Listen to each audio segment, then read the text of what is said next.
Okay, welcome everybody. Yeah. Welcome back. Steve, Dr. Steve, welcome. Yeah, good to be back again. So great to be. This is now series number 3. That's right. Yep. And should we just recap on what we've done in the last 2 episodes? Yes. So we're talking about the 4 freedoms based on the book Building Better Relationships. There you can see it there. And basically the freedoms are the 4 freedoms: freedom to feel what you feel without being told what to feel. Yes. Think what you think without being told what to think. Say what you say without being told what to say. And go where you go without being told where to go. Yes. And so far we've done the feel and the say. Correct. Together. And if you can remember, we did the acoustics great and love. That's great was gentle, respectful, encourage, attune, and touch. Yes. And love is listen, be open, have an open posture. Yes. Validate the person's what they're saying. Yes. And their feelings, and then encourage them to talk. Yes. And stuff like that. So encouraging a person to talk is a very good aspect of any type of communication. And often the problem with that is that that resolves a lot of interruption. If you base a lot of your communication on encouraging the other person to talk, it'll stop you from interrupting. So if you see the goal of communicating with someone is to hear what they have to say, and I want to understand what you have to say, so therefore I'm going to encourage you to say what you want to say, it's going to stop me from interrupting because I want to hear. So sometimes what we want to do is we want to say, okay, before I go into this discussion, my mindset is I want to encourage my partner or the person to talk. So that means that encouragement means I have to keep quiet in the sense of interruption. I can't say, yes, tell me more. I understand what you're saying. That sounds good. I'm not clear on that. Can we go back to that at a later stage? Stuff like that. That's fine. As long as, no, I don't agree with you. No, that's not right. I think this. The minute you start doing that, it takes away the encouragement aspect of it. And that's often what happens when communication starts to then become volatile. That's kind of, Steve, if you think about like you open a tap and you're running hot water. Yes. Okay. And then you want to allow the water to flow. Yes, and each time that you encourage the water, so say for example you're mixing the cold with the hot and you're mixing it around. Yes.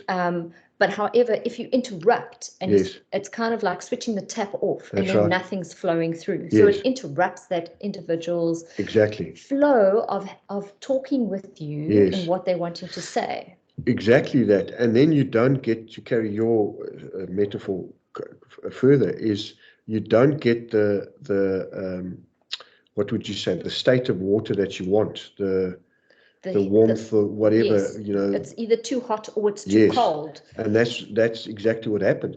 The interruption then stops that. So either the water's going to be too cold or it's going to be too hot, which is not. But if you allow that flow to happen, you can get the exact state that you want. And that's the same with conversation. If you and I are talking and I'm interrupting you all the time, that the state of flow of our conversation is never going to reach the state where we're satisfied. Either you or both of us are going to walk away dissatisfied. Steve never listens, he always interrupts, or Robin doesn't know what she's talking about, or whatever. And that's unhealthy. And then so what's going to happen, that every time we have a discussion, your state is going to be already on a heightened state because you're prepared for me to interrupt you. Correct. And so you're not coming in as much as you want to. You're not going to come into the conversation with me in a positive state. So if I can link that with this freedom, the freedom to think. So now already I'm thinking in the back of my mind, Steve is going to interrupt this conversation while I'm going to talk. And so the flow of communication is going to be reserved and cautious instead of being who the actual person is, to just allow the conversation to flow. So that's correct. There's already a thought process there. Yes, and I think that applies to all of the freedoms. I think that you're going to stop that flow with anything, the say, the feel, the think, the go, anything. The thinking one is having your own opinion, allowing the person to have an opinion, but remember that your opinion is just an opinion. Correct. It's not the opinion. It's not the thing. Now, obviously, sometimes your opinion may be the right opinion or might be the right thing. So your thought or the thing that you want to say may be correct, and that's okay. I can validate that. But allowing the other person to have their own opinion is what we're talking about here. The freedom for you to have an opinion that's different to mine, but understanding that there are certain things that we have to agree on, like the 7 forms of trust. We have to agree on those things. You can't violate those. So there will be certain aspects within our discussion and relationships that have to have agreement. So for instance, the one form of trust is fidelity. So we have to agree on that we're exclusive. Yes. So whether we're in a relationship or whether we are married, there has to be an exclusivity there. So when I get married, I say I do to you. That means I say I don't to everybody else. Yes.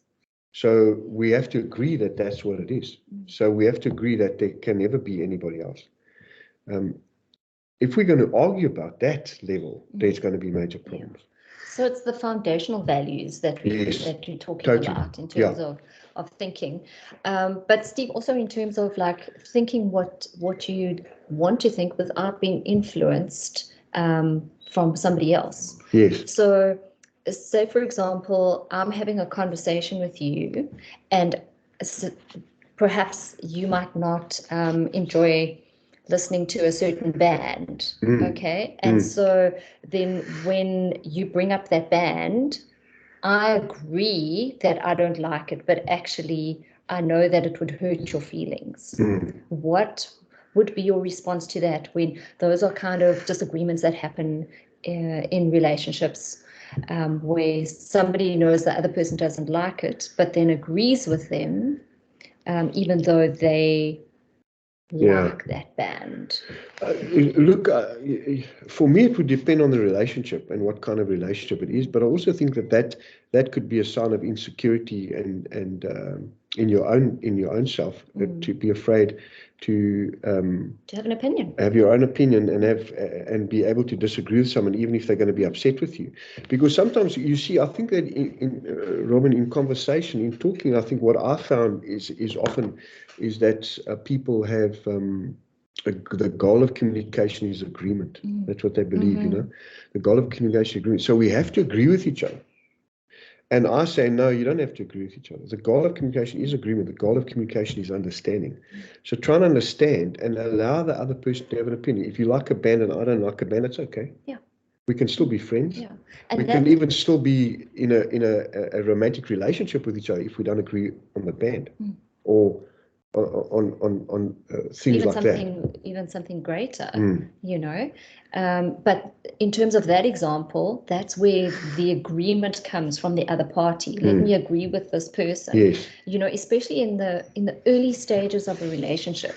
When you're establishing those boundaries, is to be who you are, is to be honest in terms of what it is that you are happy with and what it is that you are not happy with, in terms of being able to have your opinion, and B, for the other person to know exactly the kind of person that you are. Yeah, and look, that goes to one of the other 7 forms of trust, which is truthfulness. Tell the truth. Yes. Be truthful, be authentic. Anytime you are not or you're unable to be your authentic self because you're afraid of the other person's response to your authenticity, that's problematic and that's unhealthy. If you are going to change yourself to accommodate someone else, you actually lose part of yourself. Loses who you are, definitely. Yes. And you've got to say, no, that's not healthy. You want to say, be able to, you see, in healthy relationships, that's where you see, for me, that would be a red flag. That if I can't have my own opinion about something and it gets brushed off, that's ridiculous, that's stupid, that's how can you not like that band? That's ridiculous. How can you not like it? How can why you've never watched that show? How can you? Why have you never watched it? Why don't you do that? Why don't you do that? Opinionator. Someone who's always got an opinion that is different to yours, but wants you to have that opinion. So you find a lot of people that you have to agree with them on everything. Otherwise, you can't have a relationship. And then you've got to say, okay, well, then I don't want to have a relationship with someone who's going to make me agree with everything that they have to say and not allowed to actually have my own opinion about something. And it can be a different opinion. Now, again, we've got to say there are certain, like, for instance, if you're married and you've got kids, there has to be agreement on how you're going to discipline those kids. If you don't have agreement on that, and I might have an opinion that's different to Manny's opinion, but then we've got to say that neither of those opinions are either right or wrong. We've got to find the best way. A common approach. A common approach. Find out what's the common ground. Well, the common ground is both of us want to discipline our kids, but what is the best way? Then we'll just find an expert or someone who knows, who can tell us how to do that in the best way possible. But having an opinion, and in a relationship, there needs to be that validation that your opinion, you can have an opinion. It doesn't have to be the same as mine. We can have a difference of opinion. And in healthy relationships, you have to have the freedom to express that opinion and have that opinion validated. If your partner is constantly going to invalidate everything that you say and every opinion that you have, it's going to be an unhealthy relationship, and you'll struggle with that.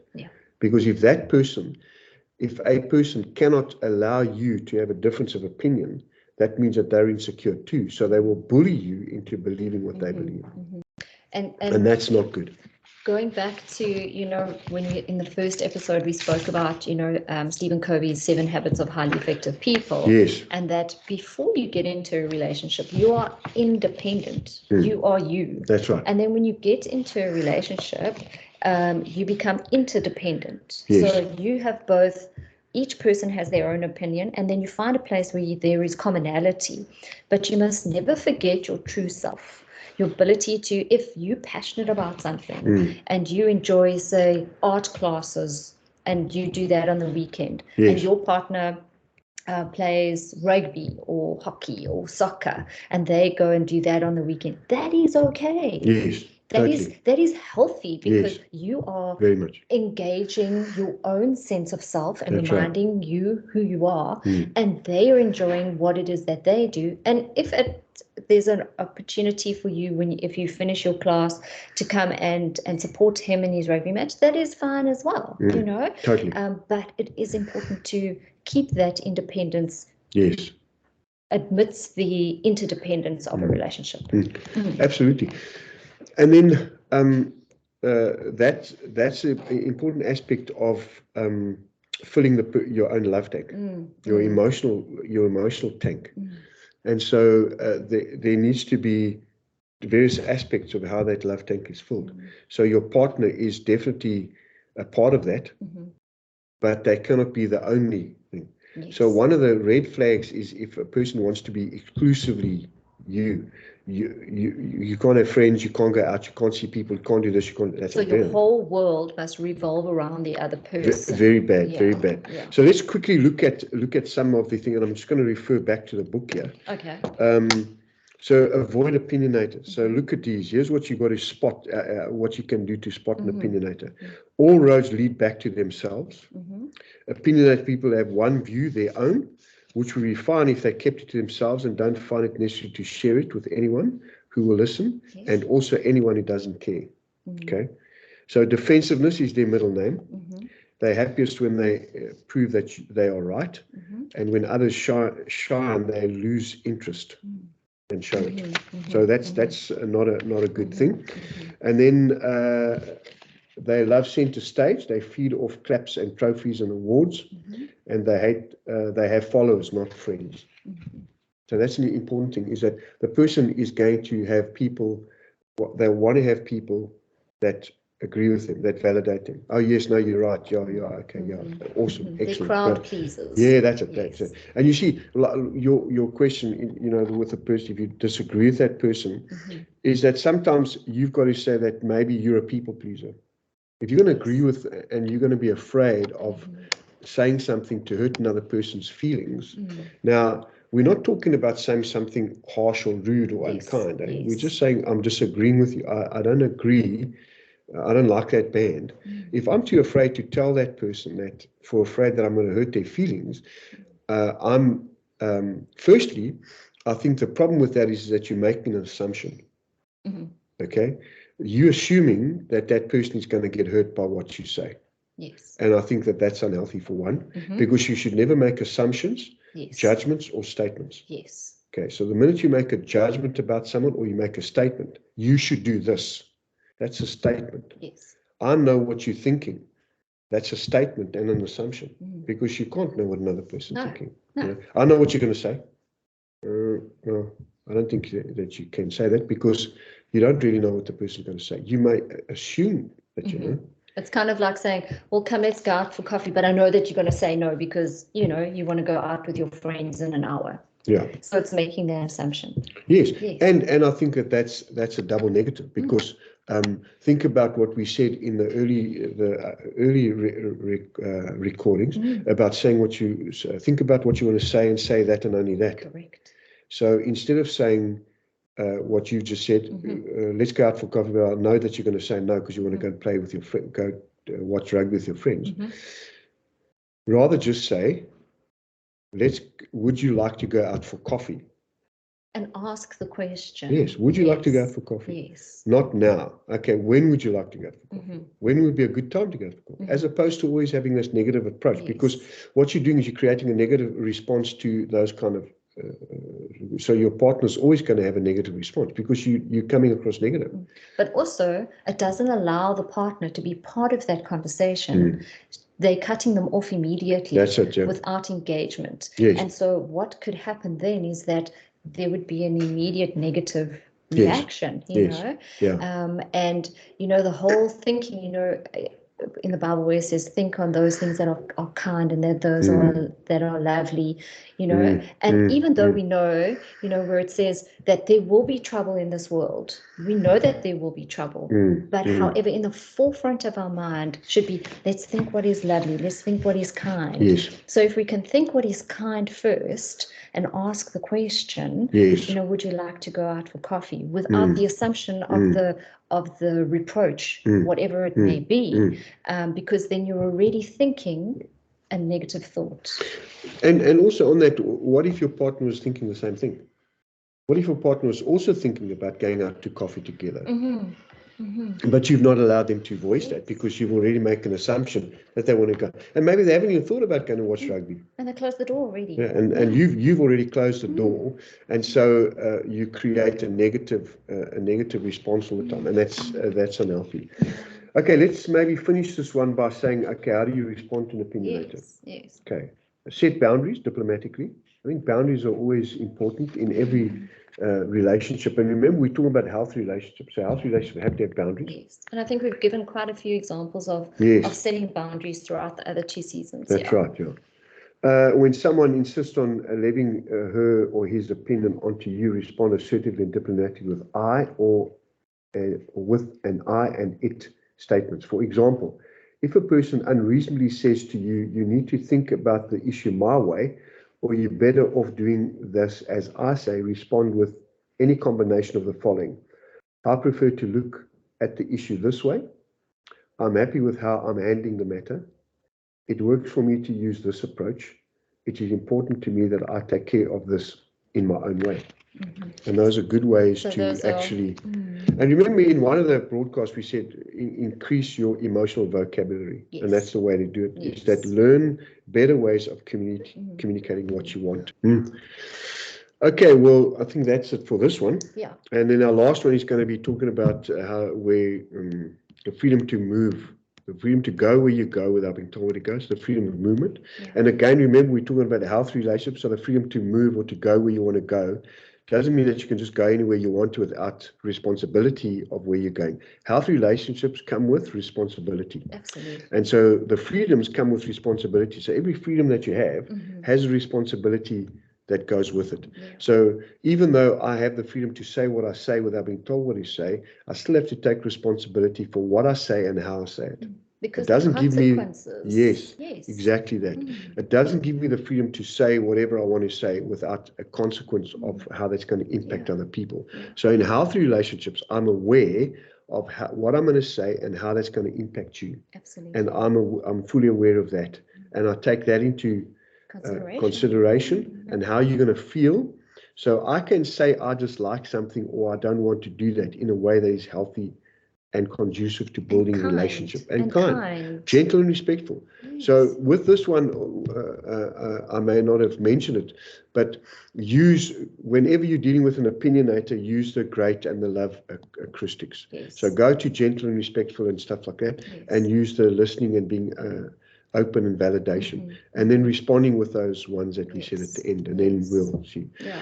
But that's it for this one. Good. Thanks, Steve. Great. All and right. Then we'll see you on Thursday. So if you've got any questions or you want to make comments, please like and share. And check us out on Thursday night, 7 o'clock. We're going to do another Facebook Live together. And we'll talk more. Good. Excellent. Cheers, everybody. Cheers. Bye-bye. Bye.